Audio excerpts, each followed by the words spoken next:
is Yomi Fabiyi. I'm an actor, a film producer, a film director, and also a human rights ambassador. What do I think about Lekki protest? What I think is that it is a clarion call. It is a stage in the history of Nigeria that I should be proud of. In the sense that when you look at the beginning of a protest, both the government and the people understand that peaceful protest is human rights. And that was beginning to give us the respite, the kind of opinion that Nigeria's democracy is growing better. I don't want to think about the negatives when it was hijacked. And the honest truth is that I know it was going to be hijacked at some point. A sincere protester, I have to put the fears behind and continue to portray myself as a civil and obedient citizen of Lagos State and Nigeria. What I think about the mission and vision and the generality of Lekki protests was that it started very well. It started on a legitimate grievance. And of course, we have to understand the fact that the issue of SARS affects everybody. Even politicians, they are affected because majority of the constituents are being arrested, are being molested, are being brutalized, and they would have to run helter-skelter to bail some people, to do all that. It was a bad omen. And of course, it was gradually becoming a tool of oppression and fear in the society. It was adding seriously to insecurity because, by and large, 90 to 95% of what they do that we see in the public, even in their private office, in their offices, is actually inciting violence. And it was time Nigerians came out to actually protest the way we did and express our sense that we don't want it. And of course, there is not going to be that acceptance without some sacrifice, without some certain discomfort on the part of the citizens, because it is either we nip it in the bud or we allow it to continue. So the mission is, number one, to stop police brutality. And the police will have to understand one thing. Nobody is saying policing should stop. Nobody is against policing. As a matter of fact, the police are the major, or should be the major beneficiary of EndSARS protests, because aside the fact that Nigerians are saying, stop brutalizing, stop abusing the rights of a citizen, stop making cohabitation uncomfortable for citizens and visitors in this country. If you take that out of the EndSARS, the rest of the agitation are actually for the benefit of the police officer, because during the protest there was a serious demand for police welfare to be properly taken care of, looked into. Restructuring of the Nigerian police setup, it was actually demanded that they should increase their salaries. The human rights understanding and education, it was actually agitated for, and all of that.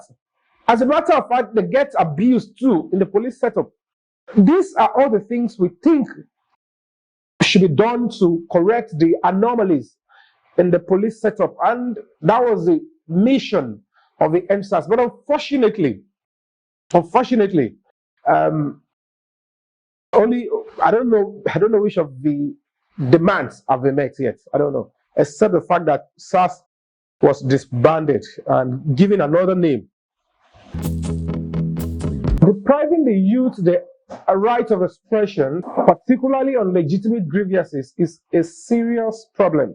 It calls for a serious concern, because if truly the system and structure of Nigeria is preparing the youth for leadership roles, for societal roles, then if you are killing that aspect in those that you're preparing for leadership, you actually know that you are killing the future of the country.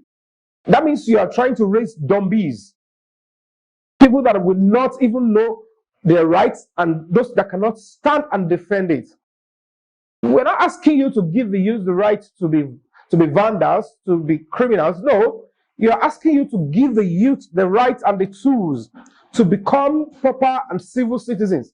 And the same government that should support this, promote this, are picking excuses why that should not be done. It is a plight on this part of the government that would kill a reasonable ideology. And that is why we have to turn down on whatever is a sentiment of the government and look at what will be today and tomorrow of this country, which are the youth. And also, of course, which is the freedom of expression.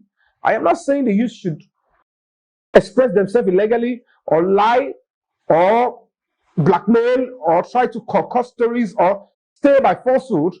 That is not right and that is criminal. But when it comes to general ideology of allowing the youth to express themselves online and offline in a manner and a way that is legitimate, is legal, the government should not pick any excuses whatsoever to bring this down, because it will mean we are killing our future.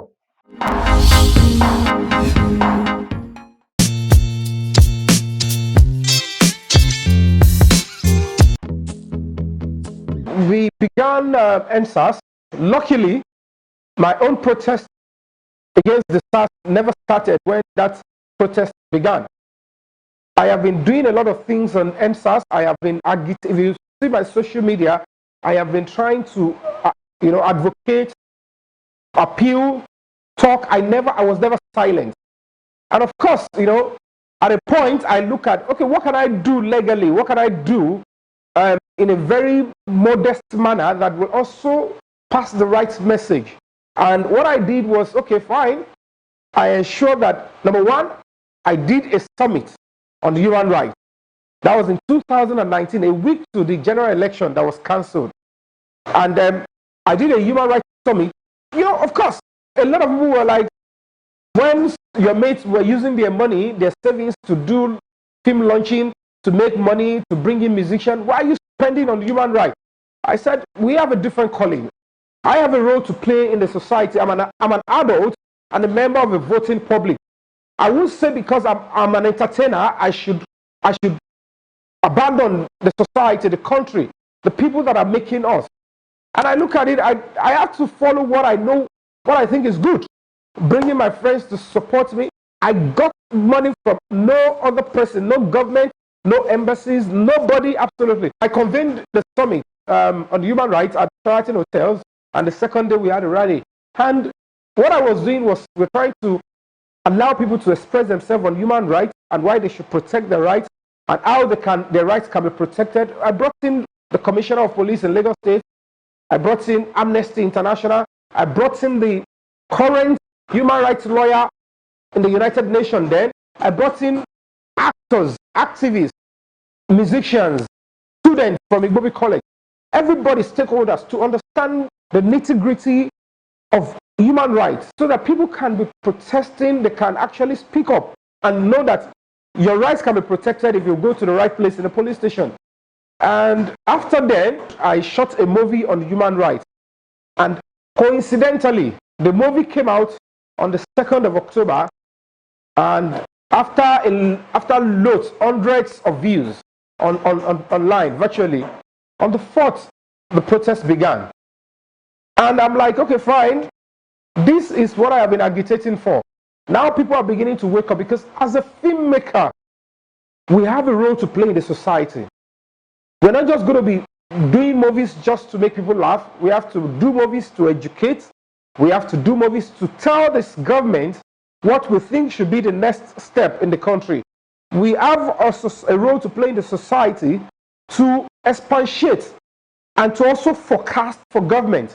We are stakeholders, for crying out loud, and I have to play my role without asking for fame, but playing my role in the way it should be done. It might not really be so popular, but it's a gradual process, and that was what I was doing. The way forward about security in Nigeria. There is no way anybody can tell me the first thing about governance is security. Nigeria, if you look at the demography and you look at the population of Nigeria, we understand, and the truth, it is a truism that we actually require state policing and community policing.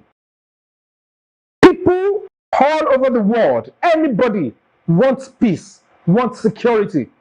I'm an actor, I want to be secured. Bankers wants to be secured. Children that are innocent wants to be secured. You have to consider our aged parents that cannot even run. Do you know how many aged parents that have been attacked by herdsmen, that have been kidnapped? Even the rich that were silent, without mentioning names. Look at those rich people that were killed. Instead of them to talk, they were not talking. You have to talk, because if you don't talk, you might not be sure it's not coming to you. I can say it categorically. Nobody is secured in this country. The richest man is not secured. If he is secured, tell him to count 50 members of his family that are secured. You don't have to be a family member of a rich person before you can be secured. You don't have to be the family member of a governor before you can be secured in your country. It is a shame that that is the kind of security we have in this country. We need state police.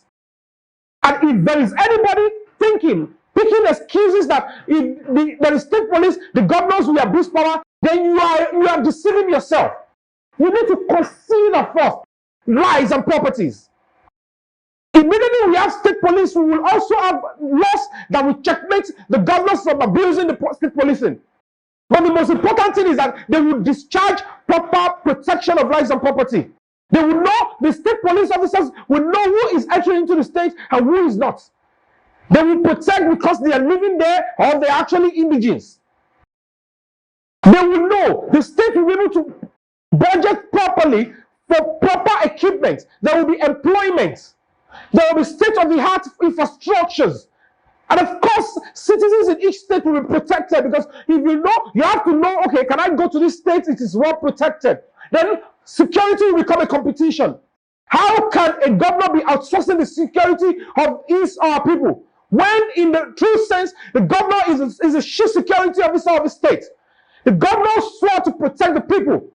He has budget on security. He has budget on housing. He has budget on all that. But he doesn't have police to protect. He needs to ask the federal to give him police to protect his own people. Governors that have nothing less than 40 million people. Asking one person, an IG, to give you a commissioner to come and work in your state, when it can be posted without the notice of the governor. The governor knows the present security situation in the state. He will know that I cannot let you go now because you're still working. But the IG can say, you are not working there again, I don't like you there, go away. Or I don't like that governor, I am even withdrawing the protection of that governor. We can't continue like that. We can't continue like that. You all know, the political class, they know that state policing will free the society, will free the people. Give it to us. That doesn't stop you. It doesn't reduce your power as a politician. You need to understand that people are dying. Anybody can be attacked anywhere, anytime, and you have nobody to call upon. No national emergency number. Harmonize our database. Harmonize it today. If you go to banks, give them your BVN, they'll bring your details out. Give them your driver license, they'll bring your details out. Go to police station, give them your driver license, they'll be looking like they have no system to search. All police stations are smelling. Majority, 99% of police stations doesn't have a single laptop. They don't have a staff toilet. These police officers, they have to equip themselves, they have to buy uniforms by themselves, they have to even get money to even rent houses by themselves. That is not the kind of police I want for my country. And I am putting it to everybody. The time to be silent is not now. You are an actor, you are a filmmaker, you are a doctor, you are not supposed to be silent. This is not the state we are in this country. This is the state and the time that everybody should be talking. Stop deceiving the world that the country is better when nothing is working. You should be talking every day, even if you can't go out to protest. Protest on your social media.